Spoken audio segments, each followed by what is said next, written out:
Thanks to the supporters of channel member CPO Williams 1. I'm not quite sure how we've done this, folks, but we're starting a new season at a higher level than we've ever played before, with a team that is amongst the favourites for promotion, and we're within budget and not overdrawn. I don't think. No, we're not overdrawn either. We're a proper football club now, folks.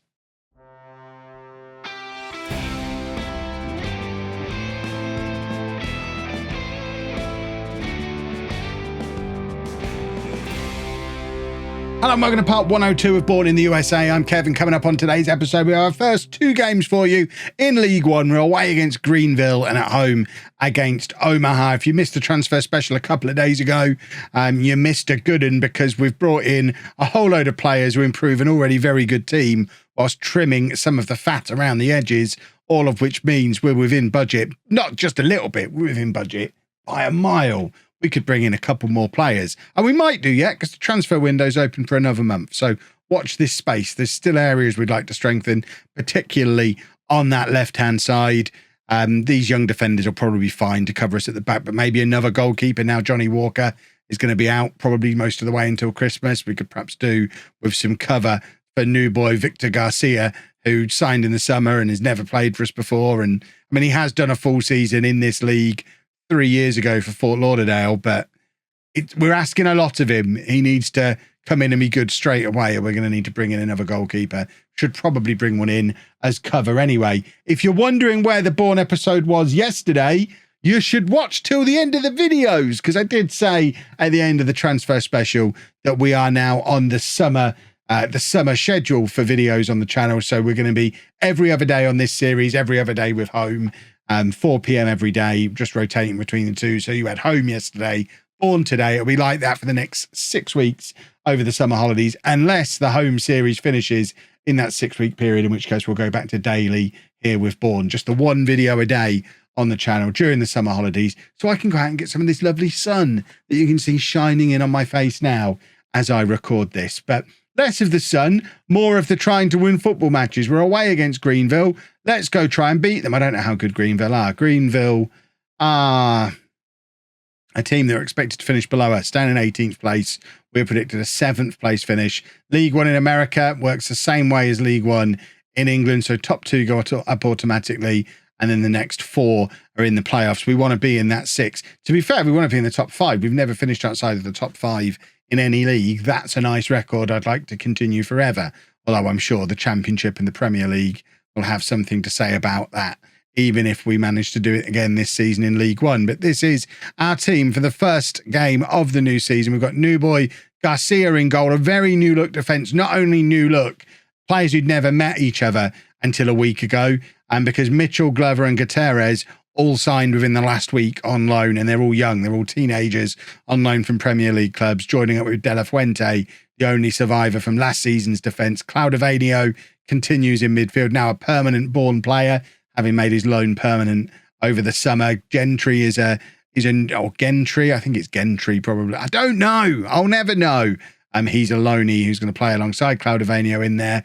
And then the front 4 has a very familiar look to it. Rodriguez on the left, Robinson on the right, Takada and Wright up front. Let's get into the match. We have got a lot of new attacking talent down on the bench, but I just don't see who they come in for. Maybe Takada needs to watch his back. I imagine he's most likely to lose his spot, mainly to Robinson. Robinson could then go back up front like he did towards the end of last season when he was scoring a lot of goals for us. And we've got several options who could come in on the right-hand side. Tommy Slater got 23 goals in League Two last year in one of his loans. So we've got a real goal-scoring talent from that level involved as well. Kevin Johnson, of course, still at the club, who got 39 goals in League Two the year before and has just fallen further and further down the pecking order as we've progressed and brought in new players. But that is the first goal you've seen in a Bourne match in League One. And of course, it goes against us. Look how full the grounds are. This is something we're not really used to seeing. We've come away from home and it's a ground that's actually full. We've not brought many fans here, but we are starting to reach a level now where clubs have got some decent level of local support, which is quite cool. I don't know if Greenville are a standalone club or a feeder club for one of the bigger teams. It's difficult to pick them out now. Not only we've had all the academies that we've worked through on the way up, but now we're discovering lots of teams who are affiliated with teams from a higher level and effectively work like feeder teams, but are officially standalone clubs in their own right. So actually check that out. Are Greenville affiliated with anybody? I don't think they are. I think Greenville are an actual standalone club. Well, there we go. Good work, Greenville, for surviving this long at this level without an MLS club propping you up. Rodriguez plays it forward to Takada and now Mitchell. I'm really struggling to pick out the two different teams here, as happens every time we play against a team who are in green. With my red-green colour blindness, I don't really know who's got the ball. I'm looking at the shorts. Our light blue shorts stand out to me against what I'm guessing are black or dark blue shorts that Greenville are wearing. So I'm looking. I'm just basically watching everybody's bums. Robinson is there. He's the first Bourne man to have the ball in the back of the net, but it is disallowed for offside. And I think it was a pretty clear offside. I think Mitchell with the cross. It's not actually as clear as I thought it was. And Takada was just as offside as Robinson was, and he ended up 4 yards behind the ball when contact was actually made. So it probably could have been given the other way on another day, but it was. He was offside. We can't argue too much with it. What I would like to do is score a goal, please, boys. I thought we were coming up to just carry on in the great form that we'd been in League Two. I didn't think there was going to be much of an increase in standard, but we are not playing particularly well just yet. To be fair, neither are Greenville. They've only had one shot on target and they scored it. But we're not playing the free-flowing, rampant football we were playing for the majority of last season just yet, and that is something that needs to be dealt with. Is someone going to close down this goalkeeper? This is one of those things that we're quite good at, closing down goalkeepers in this kind of situation. But I won't stand for laziness. I wonder if we're now at a level where we can switch to a gegenpress version of this system. I loves me a gegenpress. We're still playing a wing play variant up into League One, which I don't think I'd be doing if we're in England. I think we'd have switched to the gegenpress in League Two. But I don't want to switch the tactic around too much just yet, because obviously we scored 125 goals last year, got 107 points. We're not a bad side. This might just be a little bit of a one-off, because they're not playing brilliantly. We're just not really creating anything. The one area I've not changed is the attack, and they're going to see some changes now. That's for sure. Right, we're going to take off Takada and bring on Slater, which means Robinson can go up front. Slater can move out to the right-hand side. We've got Davies as well, who could potentially... In fact, we might do this. And Slater can go up front as... Can he be a target man? 5'11". He's not ideal as a target man. Let's make him a pressing forward. So if we make him a pressing forward on attack, Davies can go out there onto the right-hand side. And I want to get Lindley on in midfield as well for a little bit of extra creativity. And let's see if that can give us the breakthrough in these final 20 minutes. Glover playing it forward, looking for right. I thought I'd flicked on to one of our players, but no, I didn't look at the bum, so I didn't see that it was one of their players. I think we've got a few colourblind players as well. Whoever that was, Robinson just gave the ball away far too easily. And we've gifted Greenville with another attack here, which I'm not very impressed about it. Our defence, which I expected to be a little bit ropey today because they were thrown together with less than a week to go, have actually played pretty well. It's our attack who really do know each other that I'm disappointed with. Takada and Robinson, both of them there, we know they've got goals in them, but that was poor from both of them. Robinson's in behind here, plays it across, and no, Wright can't get there. Takada and Robinson are on their way off, as we know from those substitutions, but we might be 2-0 down by the time it happens, because Greenville have come charging up the other end, and Gutierrez comes across, clatters him, but gets away with it. I love it when you get away with a good clattering. Right, we've got the 3 new players on. We're going to demand more. I'd just like to see us test the goalkeeper, even if we don't score. Can we at least test the goalkeeper and show that we are going to have a chance of scoring some goals this season? Wright's come deep here because he's just not been getting the ball, playing further forward. Plays it forward to Slater. It's a good pass, but once again, the defender is in for the block. And worryingly, Greenville are a team who are likely to be in the bottom half of the table, according to the media predictions. and they are just shutting us out here.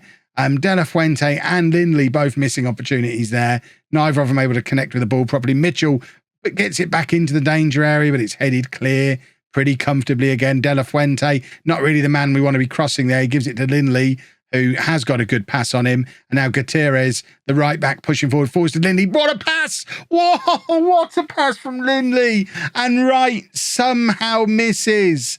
That was the best opportunity of the match by a long, long way.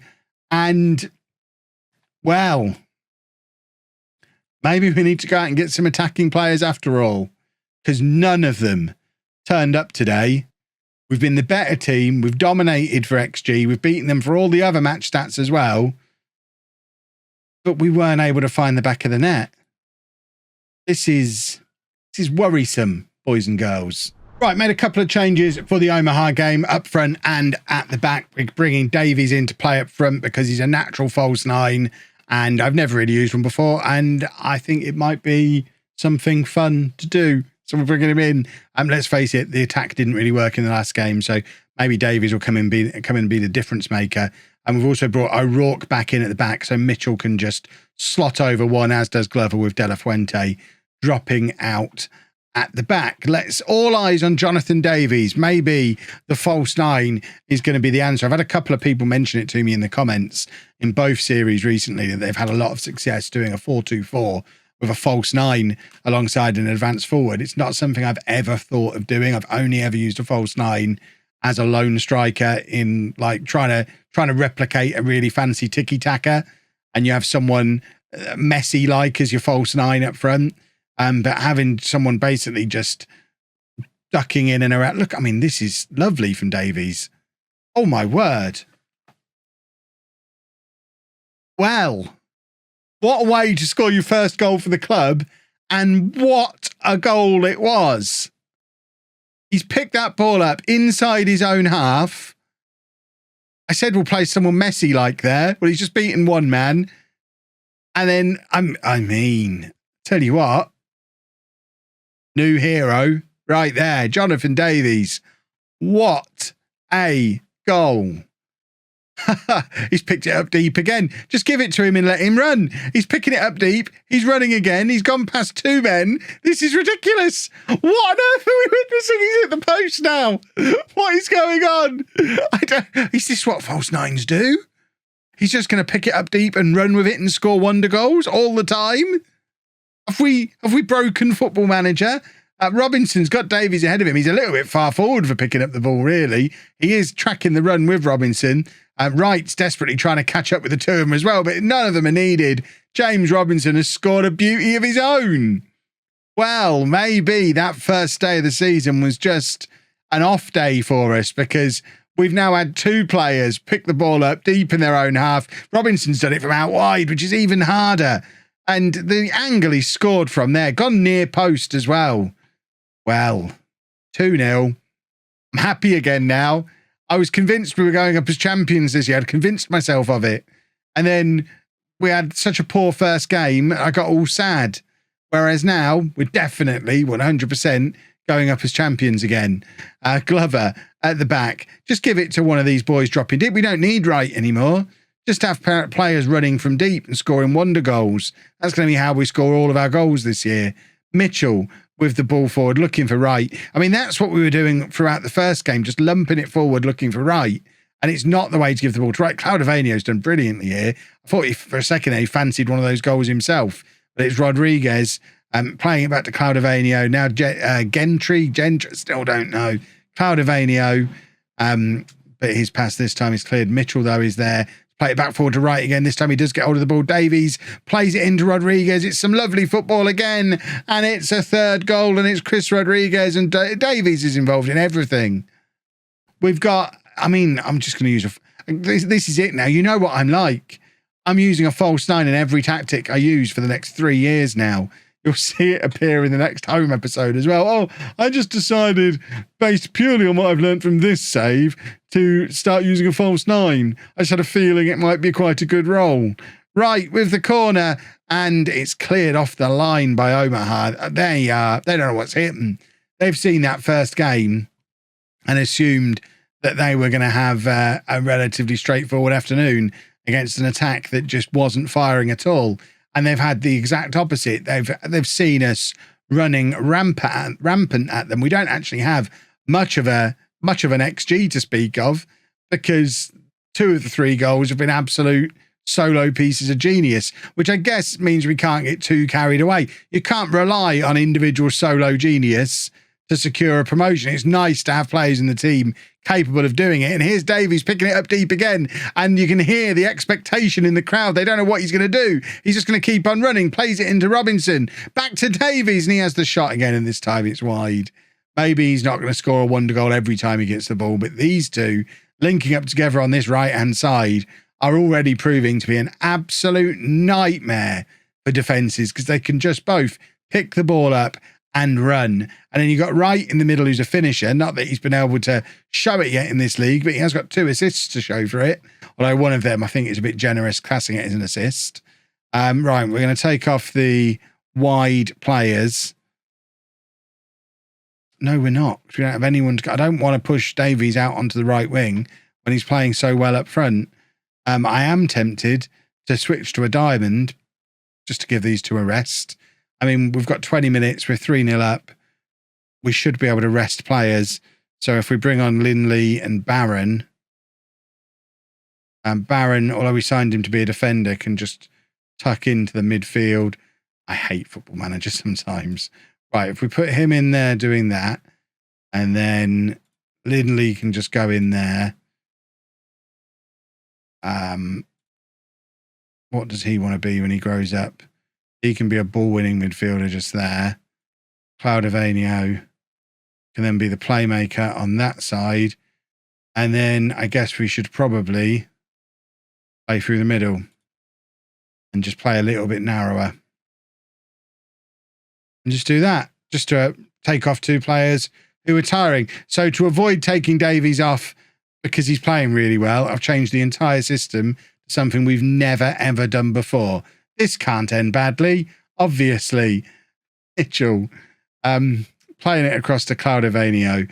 I mean, Claudivanio and Barron were both signed to be centre-backs and are now in this midfield.